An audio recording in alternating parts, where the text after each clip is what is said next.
புதுச்சேரியில் உள்ள ஒரு பெட்ரோல் பங்கில் இன்று நடைபெறும் தடுப்பூசி முகாமில் தடுப்பூசி போட்டுக்கொண்ட அனைவருக்கும் பெட்ரோல் இலவசம் என அறிவித்து முன்கள பணியாளர்களுக்கு 1 லிட்டரும் பொதுமக்கள் அனைவருக்கும் அரை லிட்டர் என அறிவித்து காலை முதல் வழங்கப்பட்டு வருகிறது. நாடு முழுவதும் பரவி வரும் கொரோனா நோய் தொற்றை தடுக்க அனைவரும் தடுப்பூசி செலுத்திக் கொள்ள வேண்டும் என அரசு வலியுறுத்தி வருகிறது. இந்நிலையில் தடுப்பூசி போட்டுக்கொண்டவர்களை ஊக்குவிக்கும் வகையில் புதுச்சேரி வில்லியனூரில் புறவழி சாலையில் உள்ள அக்ஷயா பெட்ரோல் பங்கில் தடுப்பூசி போடும் முகாம் இன்று நடைபெறுகிறது. இதில் தடுப்பூசி போட்டுக்கொள்ளும் முன்கள பணியாளர்கள் மற்றும் ஆட்டோ ஓட்டுநர்களுக்கு 1 லிட்டர் பெட்ரோல் இலவசமாக அளிக்கப்படுகிறது. மேலும் தடுப்பூசி போட்டுக்கொள்ளும் பொதுமக்கள் அனைவருக்கும் அரை லிட்டர் பெட்ரோல் இலவசமாக அளிக்கப்படுகிறது. இம்முகாமை எதிர்க்கட்சி தலைவர் சிவா தொடங்கி வைத்தார்.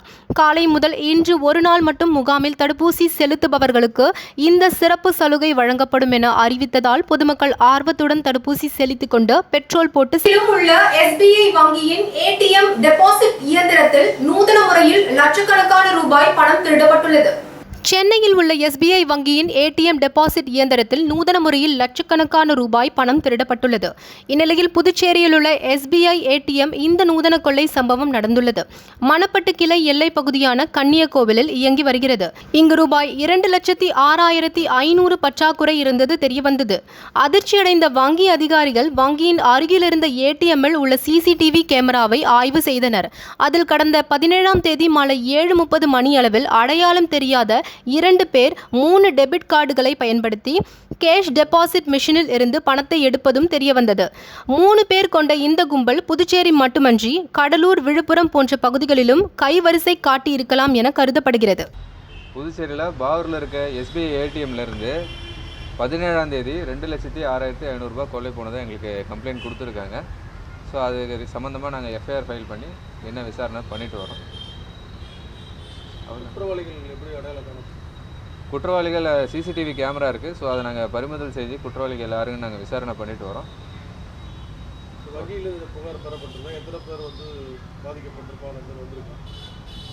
வங்கியிலிருந்து புகார் கொடுத்துருக்காங்க. 3 அன்னோன் பர்சன் கொடுத்துருக்காங்க. அது என்னன்னு சொல்லிட்டு நாங்கள் பார்த்துக்கிட்டு இருக்கோம். இன்னும் யார் யார் பாதிக்கப்பட்டிருக்காங்கன்ட்டு இன்னும் விசாரணை பண்ணிட்டு தான் தெரியும்.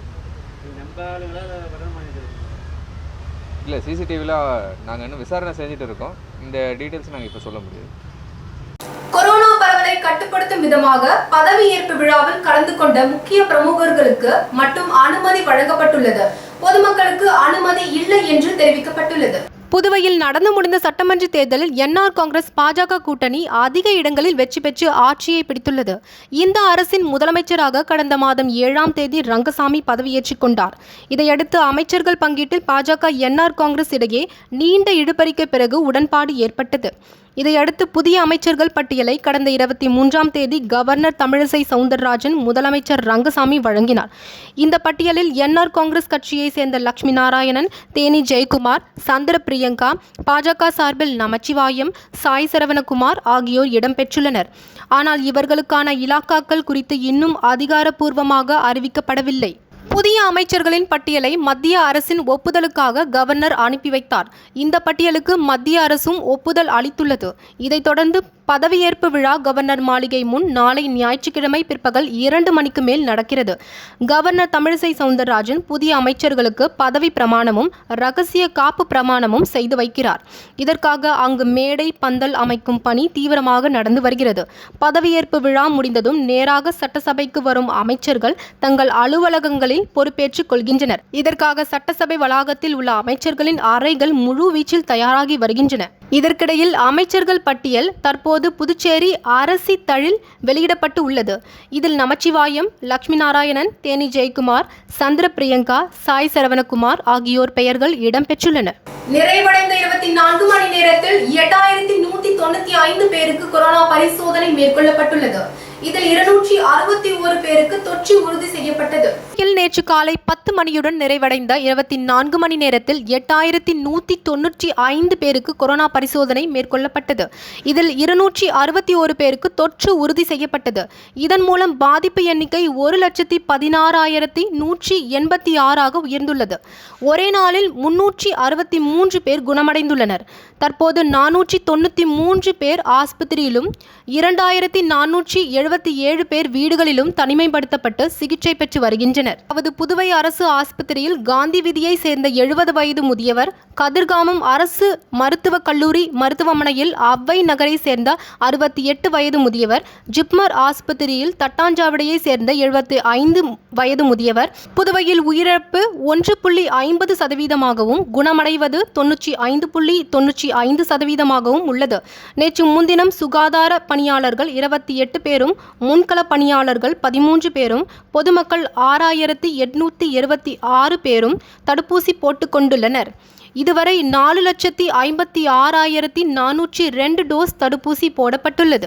புதுச்சேரி பாரதிய ஜனதா கட்சியின் உழவர்கரை மாவட்ட தலைவர் நாகேஸ்வரன் தலைமையில் முன்னாள் பிரதமர் இந்திரா காந்தியால் அறிவிக்கப்பட்ட அவசர நிலை தினத்தை கருப்பு தினமாக அனுசரிக்கப்பட்டு விலங்கு கூட்டம் நடைபெற்றது. முன்னாள் பிரதமர் இந்திரா காந்தியால் அறிவிக்கப்பட்ட அவசர பிரகடனம் நாளை புதுச்சேரி பாஜக சார்பில் கருப்பு தினமாக அனுசரிக்கப்பட்டு புதுச்சேரியில் உள்ள 30 தொகுதிகளிலும் விளக்க கூட்டம் நடைபெற்று வருகிறது. அதன் ஒரு பகுதியாக இன்று பாஜக உழவர்கரை மாவட்ட தலைவர் நாகேஸ்வரன் தலைமையில் விளக்க கூட்டம் சிவா விஷ்ணு மகாலில் நடைபெற்றது. இந்நிகழ்ச்சியில் சிறப்பு அழைப்பாளராக பாஜக மாநில தலைவர் சாமிநாதன் கலந்து கொண்டு கருப்பு தினம் குறித்து சிறப்புரையாற்றினார். இந்நிகழ்ச்சியில் மாவட்ட பொதுச் செயலாளர் ரமேஷ், முன்னாள் தலைவர் தாமோதரன், மாநில செயலாளர் அகிலன், ஜெயந்தி, லதா உள்ளிட்ட மாநில நிர்வாகிகள் மற்றும் பல்வேறு பிரிவுகளை சேர்ந்த நிர்வாகிகள் மற்றும் தொண்டர்கள் மாபெரும் சைக்கிள் பேரணியை அமைச்சராக பதவியேற்க உள்ள லட்சுமி நாராயணன் தொடங்கி வைத்தார். ஜெய்சிஸ் ஆஃப் பாண்டிச்சேரி சார்பில் கொரோனா தடுப்பூசி விழிப்புணர்வுக்கான மாபெரும் சைக்கிள் பேரணி புதுவை பாரதிய பூங்காவில் தொடங்கி எஸ்பி பட்டேல் சாலை, அண்ணா சாலை, பழைய பேருந்து நிலையம் வழியாக மீண்டும் கடற்கரை பகுதியை வந்து அடைந்தது. இதில் சிறப்பு விருந்தினர் அமைச்சராக பதவியேற்க உள்ள லட்சுமி நாராயணன் கலந்து கொண்டு கொடி அசைத்து பேரணியை தொடங்கி வைத்தார். கேரள விருந்தினராக ஜேசிஐ மண்டலம் 16 தலைவர் ஜேசி சென் யுவராஜ் கலந்து கொண்டு பேரணியில் பங்கு பெற்றவர்களுக்கு சான்றிதழ் வழங்கி ஊக்குவித்தார். நிகழ்ச்சிக்கான ஏற்பாட்டை ஜேசிஐ சார்பில் ஜேசி ராஜாராம், ஜேசி சீனு மோகன்தாஸ், ஜேசி பாலாஜி, ஜேசி பிரேம்குமார், ஜேசி சித்தானந்தன், ஜேசி கணேஷ், ஜேசி தேவநாதன், ஜேசி ஐயனார், மணிவண்ணன், ஜேசி பாவேந்தன், ஜேசி பாலு மற்றும் புதுச்சேரி சைக்கிள் கிளப் சார்பில் முக்கிய நிர்வாகிகள் செய்திருந்தனர்.